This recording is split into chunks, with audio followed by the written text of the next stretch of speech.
Small Moment Story, Black Belt, by Alexis Merlino. This room. I spent so much time in this room training. It's normally a cool, dingy room of honor, excellence, and balance.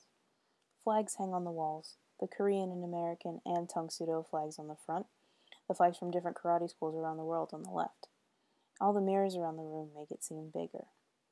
The wood floors are, as you would expect, not totally polished. They're worn down in parts where the nails peek through. All of us were cut as white belts when we were still soft, almost as a rite of passage. Everything is different today. The mirrors of the To Chang are foggy from an excessive amount of body heat. A large fan, generally considered a luxury, is placed in the corner by the door, blowing around hot air. Every door is open, and light streams in from outside. A cloud of perspiration and humidity mixed with anxiety and fatigue is palpable in the room, surrounding us. The floors are wet with sweat. Black belts to be are strewn about. I am one. Each of us is surrounded by at least 4 judges. Some have just finished, as I have. Others are still pushing on, screaming and counting in English and Korean. They scream desperately because we all know a good kiap will trick the mind and spirit to keep fighting, even when the body is failing. The pain is temporary, but the black belt is forever. The last 3 hours were absolutely grueling. They pushed us all to our breaking points. 300 pole presses, masters yelling. 200 knuckle push-ups, friends cheering me on. 200 squat jumps, or was it 100? I don't even remember now. It felt like a million of everything. I'm still laying on the floor, looking around trying to get my bearings. I see now that parents and friends are starting to trickle in. They don't really know what to do with themselves. Some try to cheer on the people they came to see. Others sit and try to look away because they can't stand to see their loved ones suffer. Others worriedly watch and pace. They know we waited for this moment. I've worked hard for nearly 4 years to get to this point. Tonight, I will become a black belt. Kim is finally done. I force myself up to give her the traditional handshake. We sloppily embrace. Hardly able to stand, but I can tell it takes all her strength to smile at me. Congratulations. We stumble together toward the locker room, surrounded by a group of higher-ranking women. They strip us of our old uniforms, dirty, faded, and worn thin. Each of them opens a bright, crisp, heavy new uniform. You worked hard for this black trim. I can't believe after a year of wearing the red and white uniform, I have the official black. They tie it on me. I can still barely breathe, but it's not worth looking for my inhaler now. I'm running on pure adrenaline and Jesus. I look at myself in the mirror. Kim comes behind me. Oof. It's like we're naked. We're still without the belt, the final piece, the belt with the one white stripe that symbolizes our Dan status. First Dan, the belt with my name on it written in gold, the belt that is twice as thick as the red one I've been tying on over and over and over for a year. We're suddenly rushed back out. How long were we in there? Everyone is assembled by rank.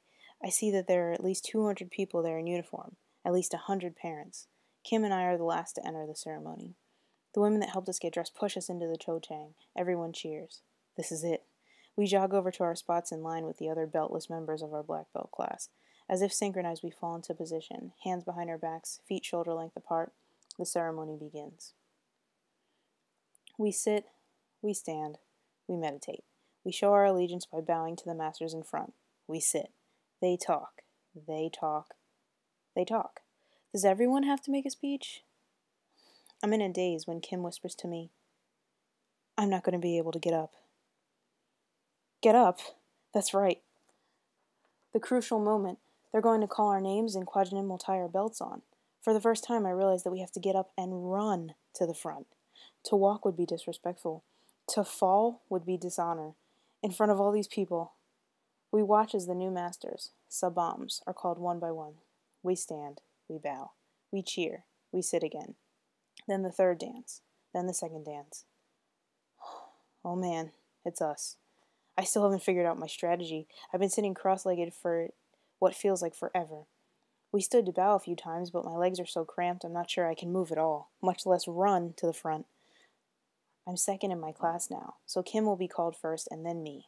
I guess I can watch and see what she does. They're putting our belts where we're to stand. Friends are smiling at me because they know what's coming. I'm excited and nauseous. I look down. I straighten my new uniform. It's still incomplete, but not for long. I see my belt on the floor in front of me. I think about how it will feel when Quadranim ties it on. He's calling names now. Kim Elton. We exchange a glance. She says nothing.